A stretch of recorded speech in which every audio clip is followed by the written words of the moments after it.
suite présenter le premier intervenant qui va nous envoyer sur un voyage qui nous fera penser certainement. Dominique Trier, qui est président de la section des lettres cette année de notre académie, qui est bien sûr professeur des universités en littérature française du XVIIIe siècle à l'université Paul Valéry, Montpellier 3.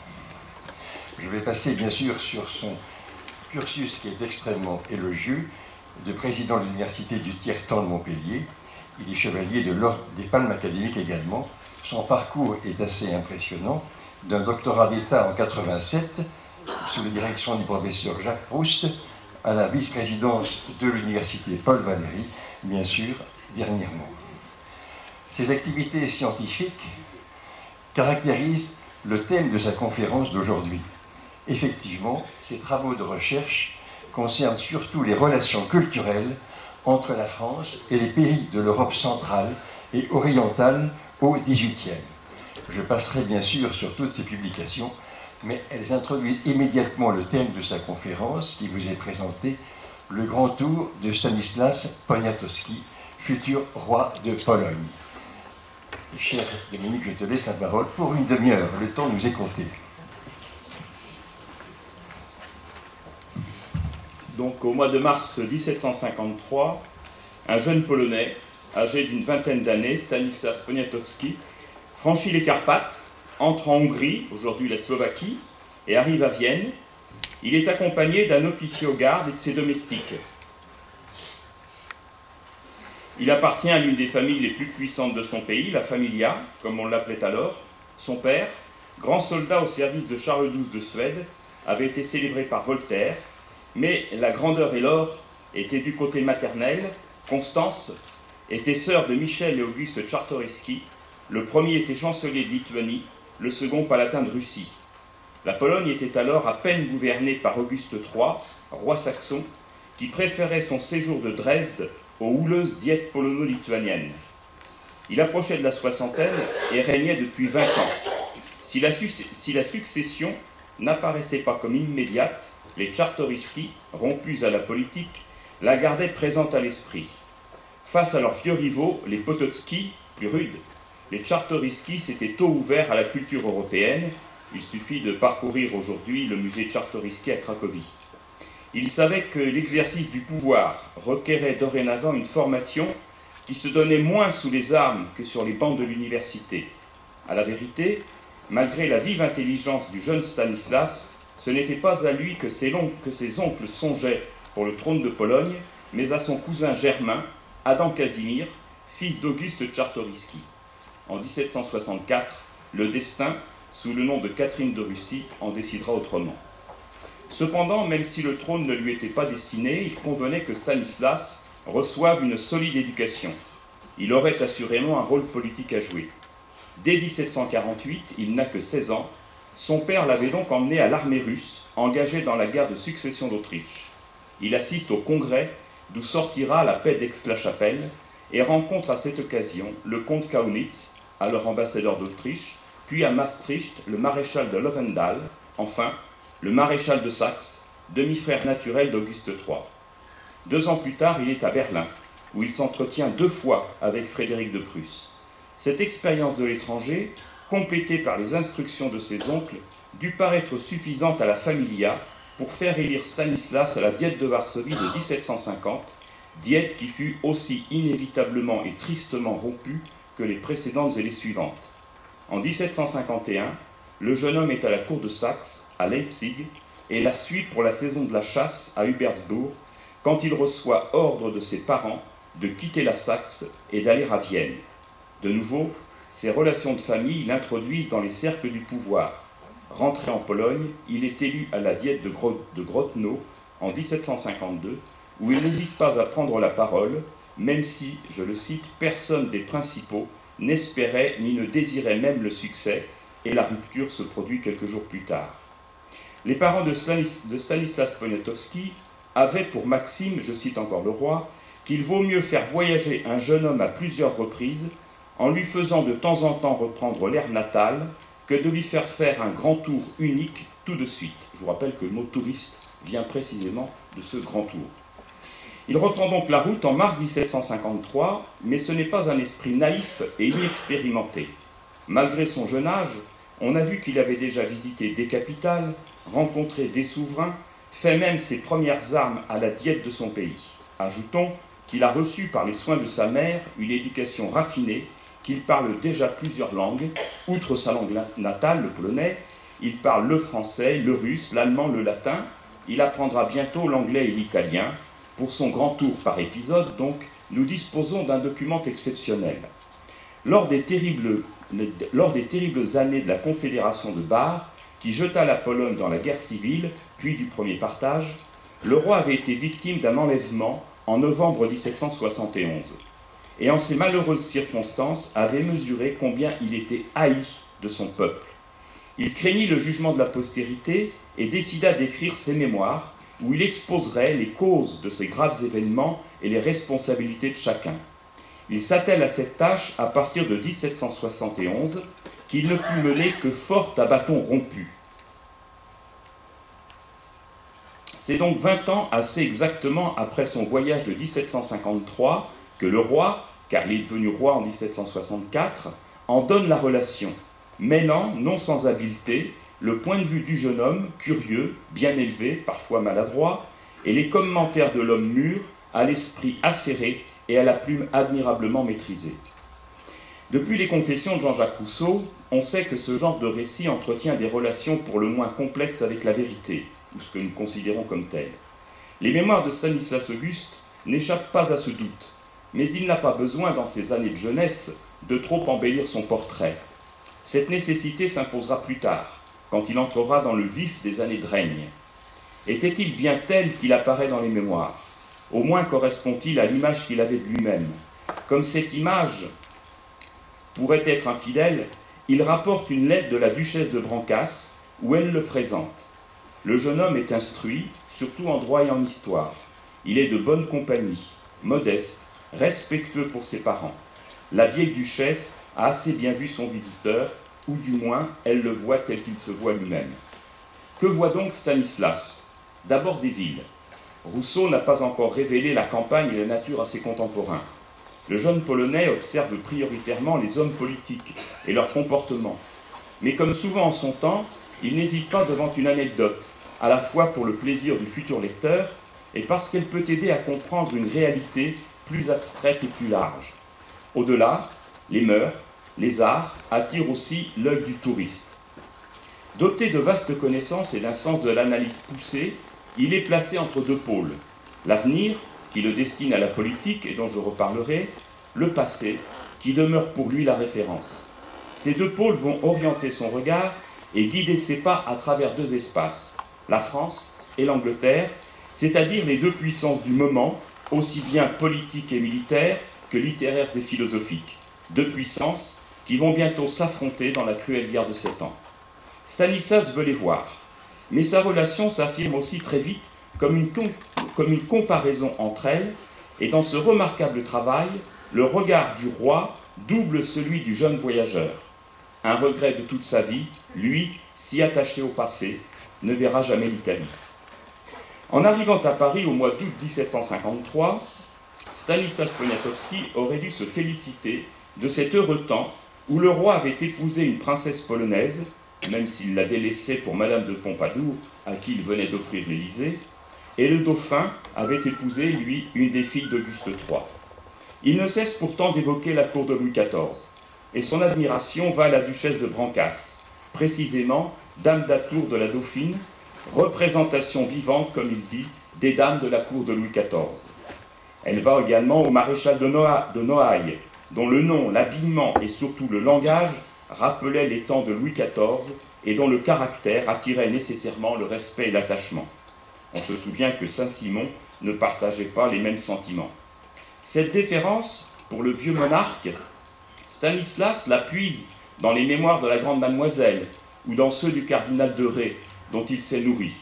C'est donc un passé de grandeur un peu intimidante, de noblesse avec une pointe de morgue, de puissance qui frappe le jeune homme. Passé aussi d'une certaine liberté de ton qui néglige les bienséances bourgeoises. Ainsi, mademoiselle de Charolais, princesse du sang. Le roi écrit.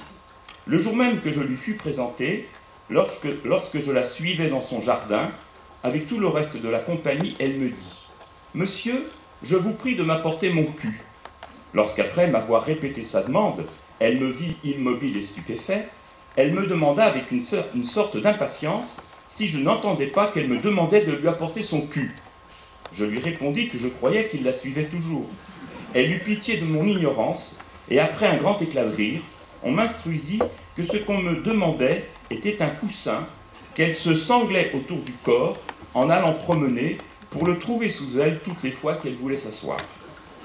Bien différente est la représentation du passé en Angleterre. Chaque trait se lit en miroir avec le passé français. Lord Hardwicke, grand chancelier et président de la Chambre des Pairs, prend la peine, dans l'exercice de sa fonction, de saluer Stanislas et de l'inviter chez lui.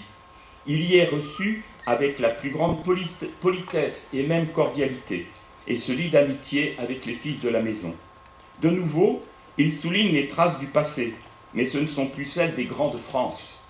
Sa maison, donc celle de Lord Hardwicke, avait pour moi un attrait particulier, en ce qu'elle était presque la seule de celles que j'ai été à même de connaître, où je vis se régner encore cette hiérarchie patriarcale entre le père et les enfants, dont les mœurs actuelles semblaient affranchir tous les autres Anglais que j'ai pu connaître pendant le court espace de temps où j'ai vécu parmi eux. Étonnamment, cette vision du passé semble annoncer la sensibilité que manifesteront bientôt Diderot et Greuze. Mais ici, la hiérarchie patriarcale se maintient encore dans la noblesse, alors que Greuze peint plutôt les classes populaires. Il est toutefois un domaine où le voyageur penche vers le passé français, celui des jardins. En visitant les jardins de Stowe, il déplore le nouveau goût anglais pour les paysages artificiels, préférant les jardins symétrisés de la doctrine ancienne. Le parc du palais de Łazienki à Varsovie suivra un plan français. Tout en s'intéressant à la politique, Stanislas se montre attentif aux arts et y exprime une culture approfondie. Il se laisse moins guider par le passé, mais il regrette souvent le peu de considération des Français pour la peinture classique. Il découvre avec stupeur que la famille de Darius de Lebrun, qu'il avait admirée dans les appartements du roi à Versailles, a disparu. Je le cite. « À force d'enquête, j'appris que tous les 3 mois, on changeait les tableaux de ces chambres. Je demandai à les voir. J'eus bien de la peine à pénétrer jusqu'au garde-meuble qui contenait ce chef-d'œuvre de la peinture française. Mais quel fut mon étonnement lorsqu'on me montra une pile plus haute que moi de tableaux dont celui-ci faisait la base, le côté de la peinture touchant au parquet. En revanche, il montre une grande sévérité pour les 3 règles du théâtre classique et se range fermement du côté de Shakespeare, devançant encore la sensibilité de la seconde moitié du siècle. Il attend le plus de vraisemblance possible, car sans illusion, il n'est point de plaisir théâtral, écrit-il. Il reste pourtant neutre dans le grand débat français entre la musique italienne et l'ancienne musique de Lully. Peut-être aurait-il suivi Rousseau, qui préférait la musique italienne, mais il perçoit que parmi, ou plutôt à la tête des fauteurs de la musique italienne, se trouvaient plusieurs des principaux encyclopédistes, qu'on ne désignait point encore habituellement alors du nom de philosophes, mais que bien des gens accusaient déjà d'irréligion et d'avoir des maximes trop républicaines. Et pour un Polonais, même d'une foi peu ardente, il vaut mieux éviter de se commettre avec ces gens-là.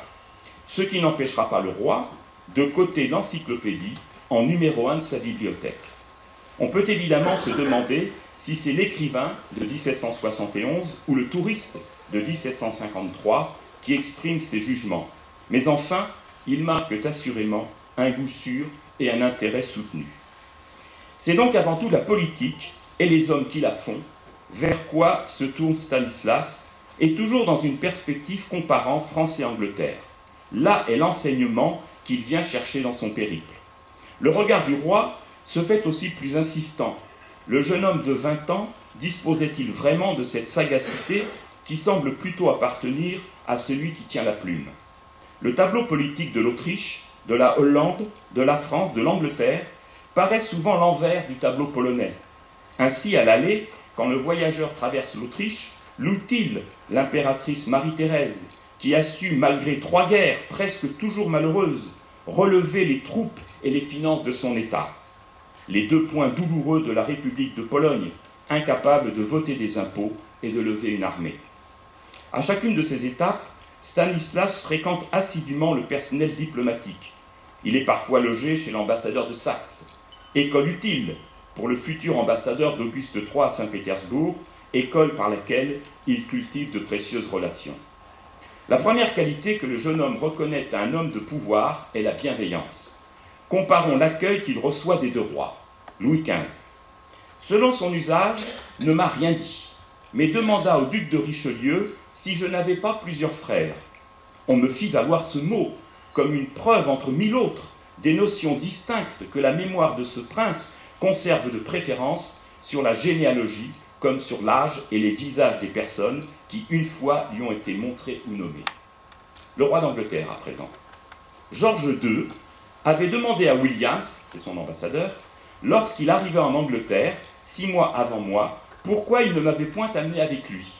Et Williams lui répondit que j'étais allé à Paris pour apprendre l'anglais avant de venir à Londres.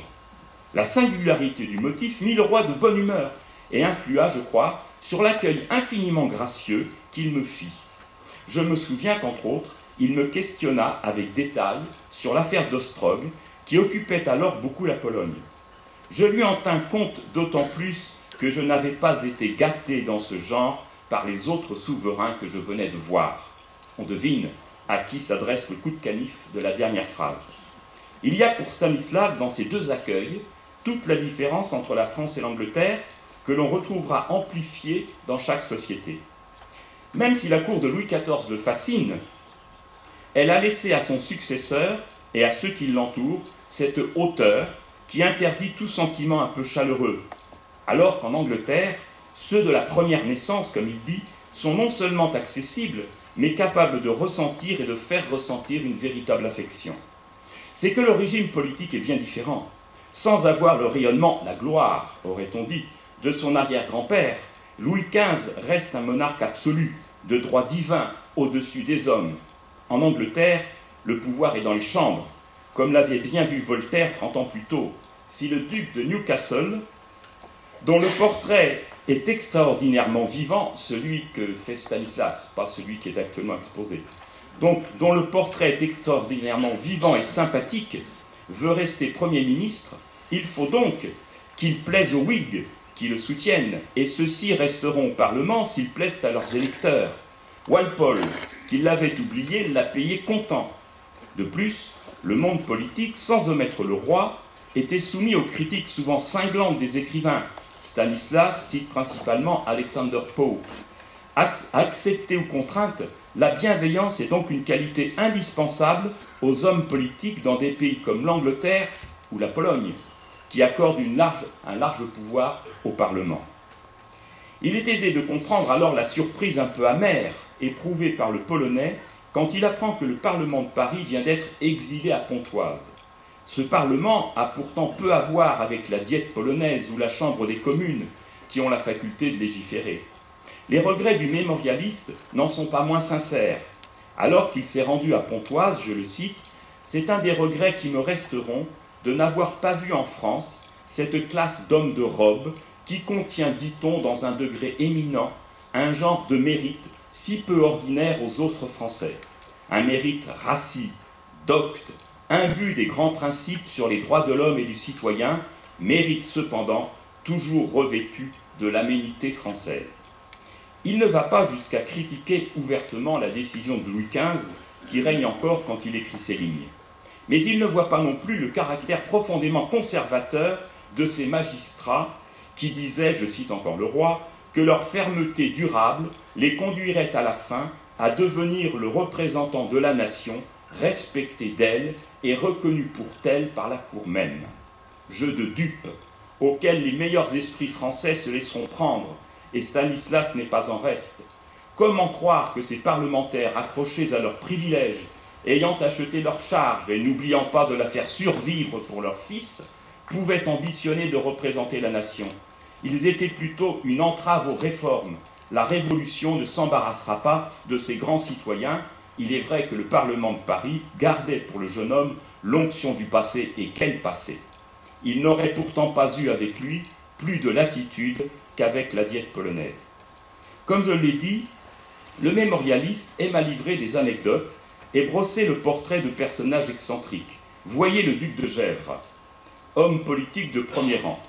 Je ne puis me refuser de faire mention ici d'un personnage qui m'a paru trop singulier pour être oublié. C'est le duc de Gesvres, alors gouverneur de Paris. Je lui fus présenté à midi. Il était dans son lit, dont les rideaux étaient rattachés des deux côtés à la muraille, comme le seraient ceux d'une femme vers la fin de ses couches, qui reçoit du monde. Il avait 60 ans, portait une coiffe de femme, rattachée sous le menton, et faisait actuellement des nœuds avec une navette comme une femme. Et cet homme avait fait la guerre, et ses habitudes efféminées n'étonnaient plus personne, et le public paraissait assez content de lui. Ce portrait n'est pas seulement là pour distraire le lecteur, il révèle l'esprit tolérant de l'écrivain. La différence ne l'offusque pas, comme le montre sa bienveillance à l'égard des Juifs, quand il exprime, je cite, sa grande détestation pour les principes persécuteurs qui venaient de conduire au bûcher 11 Juifs en Pologne par le décret de l'évêque de Kijowie-Sołtyk, aujourd'hui évêque de Cracovie. Fin de citation. L'expérience politique du jeune voyageur se construit principalement dans le contact humain, d'où le prix attaché à la bienveillance. Il est sans doute, faut-il s'en étonner, plus conservateur que le futur roi. Celui-ci a compris douloureusement les conséquences de l'immobilisme national. Le passé n'a pas que des vertus. Pour profiter au mieux de son grand tour, c'est-à-dire pour en retirer un profit politique, Stanislas devait disposer d'un réseau efficace qui lui ouvrirait les portes les mieux fermées. À cette fin, il dispose de nombreuses relations et donne les 5 lettres qu'il présentera à Paris. La première, à Madame de Besenval, cousine germaine de la mère de Stanislas et veuve du colonel des gardes suisses, par son fils, le fameux baron de Besenval, un des élégants de la première classe. Stanislas sera présenté au duc de Richelieu et par celui-ci au roi. La deuxième lettre, à Madame Geoffrin, amie de son père. La troisième, à Auguste, comte de Frise, neveu et héritier du maréchal de Saxe, ami de Besenval et de Melchior Grimm, par qui il sera introduit dans la maison du duc d'Orléans. La quatrième, au duc d'Albert Marle, ambassadeur d'Angleterre à Paris. La cinquième, enfin, à la duchesse de Brancas évoquée plus haut. Ces lettres mettaient le jeune homme en mesure d'accéder à tous les milieux qui comptaient pour lui et pour son instruction. Le pouvoir, la diplomatie, les intellectuels, les artistes, l'aristocratie. Il est donc pris dans un réseau vaste et serré. Au milieu du réseau français et un peu du réseau anglais, Madame Geoffrin, l'amie des grands comme des philosophes. Elle était déjà âgée et se considéra comme la tutrice de Stanislas, qui la supportait parfois difficilement, malgré la tendresse qu'elle lui portait. Je le cite. Madame Geoffrin, de bonne humeur ou offusquée par quelques dégoûts de caprice, c'est la différence d'un beau ciel serein, dans le plus beau des climats, à la bourrasque des régions les moins tempérées. À 70 ans, elle marche à pied, elle écrit, elle sert ses amis et les gronde, et même les tyrannise, avec autant de vivacité qu'elle a pu faire il y a 30 ans. En 1753, Madame Geoffrin avait 54 ans, mais c'est ici le roi qui parle, puisqu'il restera en correspondance avec elle, et qu'elle fera même le voyage de Varsovie en 1766. Par elle, Stanislas rencontre Montesquieu, Fontenelle, Maurice Quentin de la Tour, l'abbé Barthélemy d'Alembert. Il serait toutefois excessif d'assurer que l'accueil et le séjour du touriste furent un long temps de bonheur. Malgré les recommandations, les présentations demandent une attente interminable et une étiquette sévère. Il fréquente, et il le dit avec une pointe d'ironie, l'extrêmement bonne compagnie. Mais celle-ci lui interdit d'en fréquenter une autre, nécessairement mauvaise. La conversation est fatigante, je le cite, puisque rien n'était plus rare que de voir qu'on attendit une réponse pour faire une seconde question qui était également traversée par un troisième propos tout différent. Au jeu le plus petit, au moindre incident, je leur voyais faire des exclamations, des cris et employer des superlatifs qui auraient dû me les faire croire très affectés de la chose, dont un quart d'heure après, il n'était plus question. Stanislas sombre vite dans l'ennui, d'autant qu'à cette futilité de ces hôtes français s'ajoutent des usages, des convenances de société qu'il connaît mal et qui le poussent à la faute. En disant du bien de la politique étrangère du maréchal de Noailles, il lui associe le marquis de Puisieux. Scandale! Comment peut-il comparer le maître au valet? Leçon orageuse de Madame Geoffrin au petit garçon. Apprenez, grosse bête, que quand un homme vous demande qu'est-ce qu'on dit de moi, il veut qu'on le loue, et lui tout seul.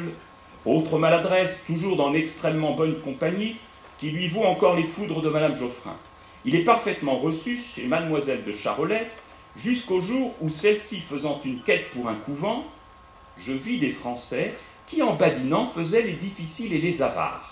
Il me prit mal à propos une envie de les imiter, ce qui donna une impatience si vive à Mademoiselle de Charolais qu'elle fit sur moi une sortie des plus fortes, et j'essuyai une diminution de faveur si considérable que le bruit en parvint jusqu'à Madame Geoffrin, qui, pour achever ma disgrâce, ne cessa de me gronder là-dessus pendant 3 semaines. L'expérience est douloureuse, difficile pour un jeune noble qui a été reconnu et fêté dans ses précédents voyages et au milieu de cours non moins brillantes à Varsovie, à Vienne ou à Berlin.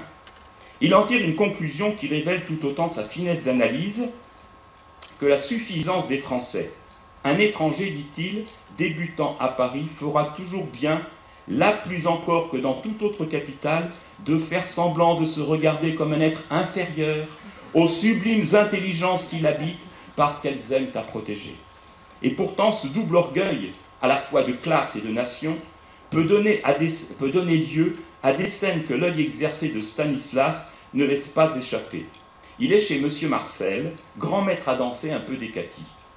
Ce fut là que j'entendis une Française à qui l'on avait dit que j'étais étranger et qui pisait, polonais, s'écrier « Mais cela n'est pas possible, ça est habillé comme un honnête homme, ça a un habit noir de velours ras, au lieu que j'ai vu 20 Allemands avec des habits de drap pour deuil. Car qui n'est pas français est ipso facto un Allemand chez les dames de cette espèce, jusqu'à ce qu'elles apprennent d'où est l'homme dont elles parlent. Il m'a été dit qu'une amie de cette même femme, voyant fêter beaucoup le roi de Danemark à Paris, a dit avec attendrissement, en parlant de ce prince, « Mais qu'est-ce que ça deviendra quand ça retournera dans son pays?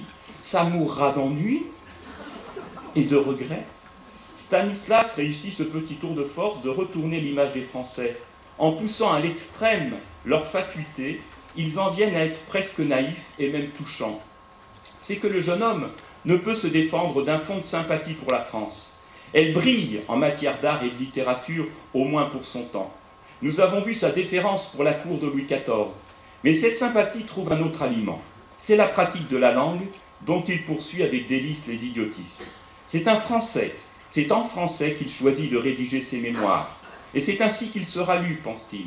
Le style est parfaitement maîtrisé dans une syntaxe qui rappelle, là encore, celle du classicisme, avec un goût particulier pour la phrase complexe, mais aussi avec des relâchements propres aux Français eux-mêmes. Vous avez pu l'entendre dans les citations que j'ai faites.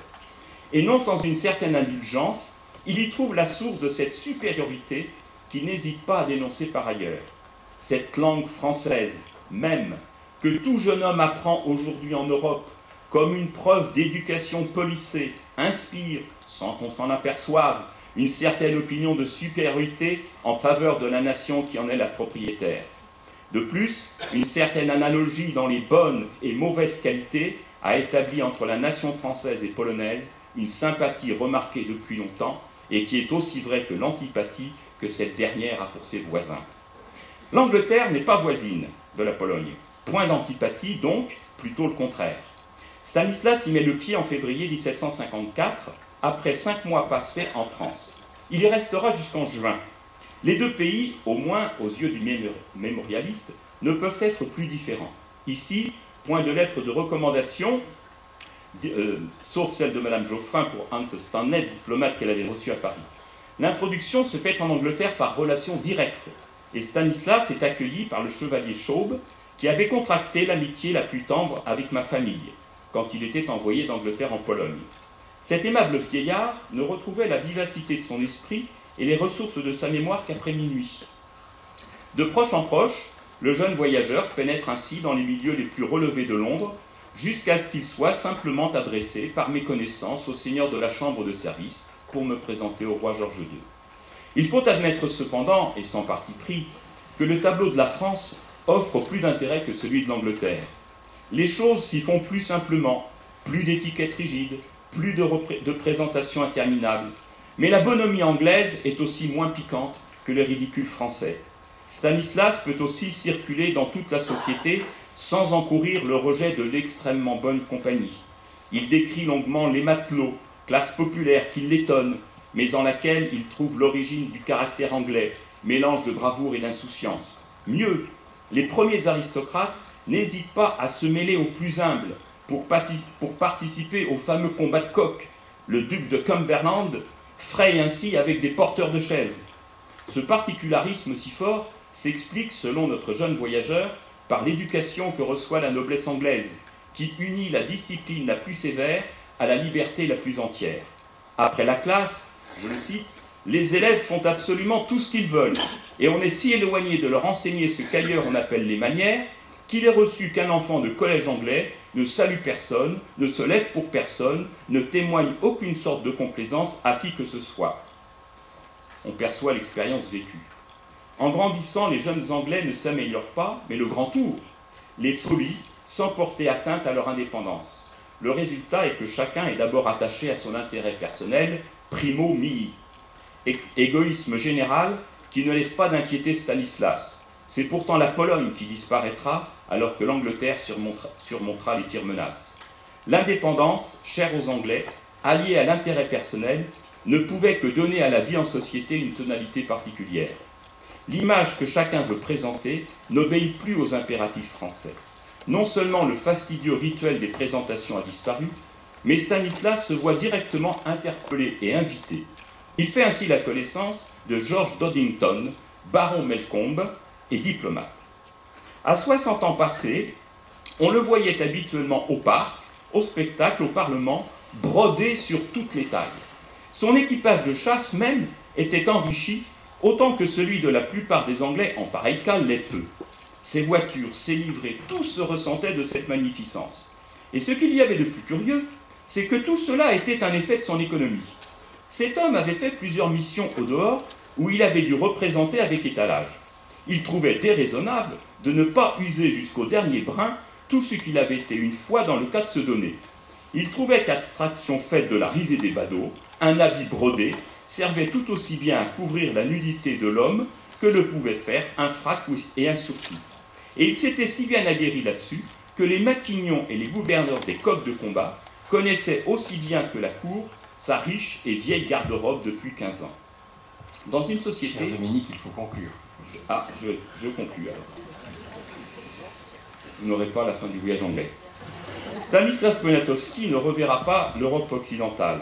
En 1755, il sera envoyé en mission diplomatique à Saint-Pétersbourg, où il deviendra l'amant de la grande duchesse, future impératrice, qui l'aidera à monter sur le trône en 1764. Mais la France et l'Angleterre resteront profondément marquées par son esprit. Celle-ci, comme pour Voltaire, demeurera un modèle politique et son Parlement un idéal à atteindre pour la diète polonaise. Quant à la France, le roi a conservé toute sa vie des liens étroits avec les philosophes et les artistes, en particulier par l'entremise de Madame Geoffrin, enrichissant collections et bibliothèques, comme l'attestent encore aujourd'hui, et malgré les vicissitudes de l'histoire, le palais de Łazienki et le château royal de Varsovie. Enfin, 40 ans plus tard, dans la période la plus noire, quand la Pologne aura sombré, il caressera le rêve d'achever son grand tour et de voir Rome. Le geôlier russe refusera. Je vous remercie.